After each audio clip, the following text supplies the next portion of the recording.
Hello friends, मैं अंकुर शर्मा। पहले मैं अपना इंट्रोडक्शन दे देता हूँ। बॉडी बिल्डिंग में मैंने जो अचीव किया है, mister universe, Arnold classic champion, Asia champion, many times mister India, काफ़ी अचीवमेंट्स हैं। जो लोग जानते हैं वो तो फॉलो करते हैं इंस्टाग्राम पे भी, लेकिन जो लोग नहीं जानते उनके लिए मैं अपना इंट्रोडक्शन दे रहा हूँ, जो कि मैंने अपने इंस्टाग्राम पे ऑडियंस से मैंने प्रॉमिस किया था कि मैं बॉडी बिल्डिंग का जो बेस है वो क्लियर करूँगा और जल्दी से जल्दी उनके सामने एक यूट्यूब का एपिसोड लेके आऊँगा। मैं कभी यूट्यूब पे नहीं आया हूँ, ये मेरा फर्स्ट एपिसोड है। तो मैं अपने प्रॉमिस के अकॉर्डिंग आज आपको जो टॉपिक है आज का वो है कि बेसिकली बॉडी बिल्डिंग का बेस क्या है, जो फिटनेस का बेस क्या है, कैसे बिगनर्स को बॉडी बिल्डिंग करनी चाहिए और हमें किन किन बातों का ध्यान रखना चाहिए बॉडी बिल्डिंग के लिए, मसल बिल्डिंग के लिए।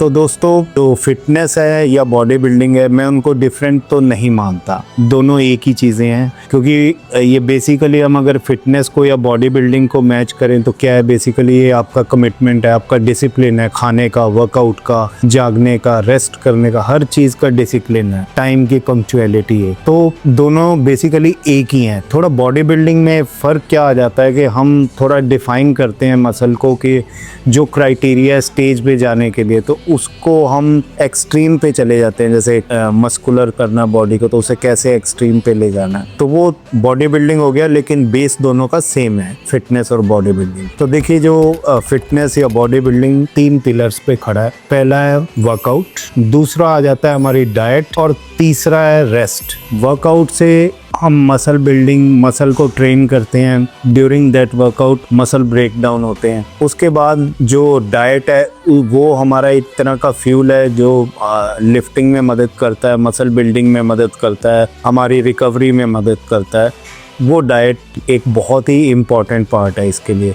और थर्ड वन जो है वो है रेस्ट। जितना इम्पोर्टेंट वर्कआउट है, जितना इम्पोर्टेंट आपके लिए डाइट है, उतना ही इम्पोर्टेंट आपके लिए रेस्ट भी है, क्योंकि रेस्ट ही रिकवरी है। अगर आप अच्छा वर्कआउट कर रहे हैं, हार्ड वर्कआउट, और खा भी बहुत अच्छा रहे हैं और रेस्ट अच्छा नहीं कर रहे, तो आप मसल बिल्डिंग प्रॉपरली नहीं कर पाओगे। तो इसके लिए हमें तीनों चीज़ों का ध्यान रखना पड़ता कि हमारा इन तीनों चीज़ों का जो बैलेंस है, तभी आप बेस्ट रिजल्ट गेन पर कर पाओगे। पहले हम बात करते हैं बिगनर्स के लिए, तो हम पहले बात करेंगे वर्कआउट की। तो वर्कआउट जैसा कि मैंने देखा है जिम्स में आम या ट्रेनर्स को भी करवाते देखा है जो बिगनर्स होते हैं। तो ट्रेनर्स क्या करते हैं, मोस्टली उनको पूरा वीक ट्रेन करते हैं। उनको ये नहीं पता कि कैसे जो बिगनर्स को कौन सा वर्कआउट देना चाहिए जिनसे कि उनकी मसल बिल्डिंग हो, रिकवरी हो। वो उनको, अब जैसे एक लड़का मैंने देखा जिम में नया आया, फर्स्ट डे उसे ट्रेनर ने क्या किया कि चेस्ट वर्कआउट दे दियो।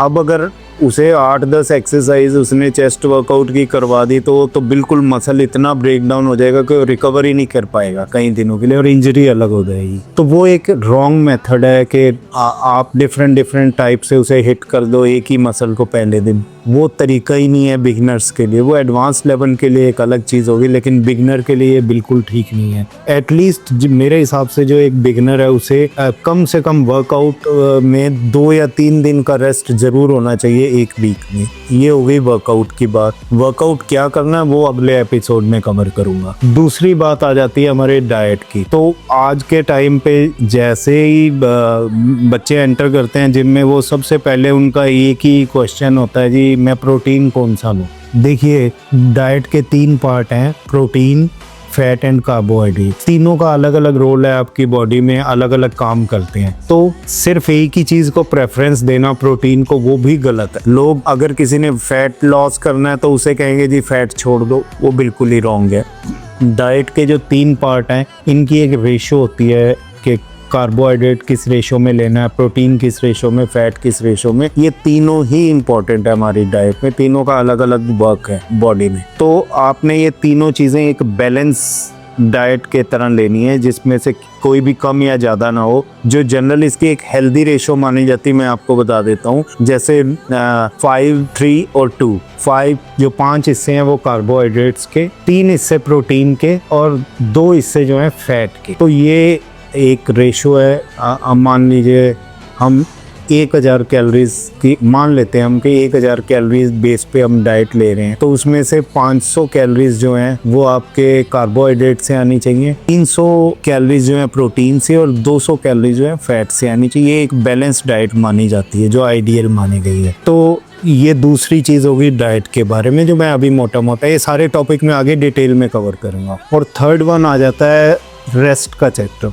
तो बिगिनर्स को मोस्टली मैं देखता हूँ वो सोचते हैं कि ज़्यादा वर्कआउट करने से ज़्यादा मसल बनेंगे, ऐसा नहीं है। उनके मसल रिकवर नहीं कर पाते, रिकवरी का काम सिर्फ रेस्ट करता है। इसलिए बच्चों को जो है वो जो बिगिनर्स हैं उनको एटलीस्ट जो रेस्ट है वो 2 से 3 दिन अ वीक चाहिए ही चाहिए। इससे ज़्यादा वर्कआउट करना उनकी बॉडी ना तो रिकवर करेगी ना ग्रोथ करेगी, उनको थकावट महसूस होगी, सोरनेस महसूस होगी, और लास्ट में क्या होगा जब उनको कोई रिजल्ट नहीं मिलेंगे वो जिम छोड़। तो बेटर यही है कि जो टिप्स मैंने एक बॉडी बिल्डिंग की जो बेसिक चीज़ें जो मैंने बताई हैं, मैं उम्मीद करता हूँ कि इससे जो बिगनर्स हैं उनको काफ़ी हेल्प मिलेगी। और इन्हीं चीज़ों को आगे हम डिटेल में डिस्कस करेंगे। तो इस वीडियो में इतना ही, मैंने शॉर्ट में बताया बेस ऑफ बॉडी बिल्डिंग क्या है बेसिकली, बहुत शॉर्ट में बताया जितना हो सका क्योंकि टाइम पीरियड शॉर्ट है।